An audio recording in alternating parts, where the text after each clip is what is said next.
If you want to use the interpreter during calls in order to translate calls on Xiaomi 15T or 15T Pro, what we're gonna do first is we're gonna go to Settings, and here we can scroll down and open additional settings. Next, we can go to Floating Windows and then the Side Toolbox. In here, we need to make sure that the Call toolbox is enabled. Once it is on, then of course we can make a call. So let me quickly call myself. And then once we are on a call, we should be able to reveal the Side Toolbox over here, where we have the call options. And one of these options is the interpret option. So we can tap over here. Of course, we need to press agree once we go here for the first time and grant some permissions. There we go. And now we are translating this call. Of course, our caller will be informed about it.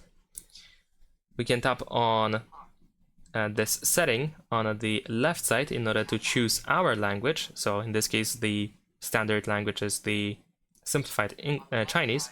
So I'm gonna switch to English, and then we can choose the language of the other person as well. We can also, I believe, move this around. There we go. Let's say we're gonna translate this to Portuguese, for example. So now we should be able to translate our speech to the selected language. And that is pretty much it. Thanks for watching, leave a like and subscribe.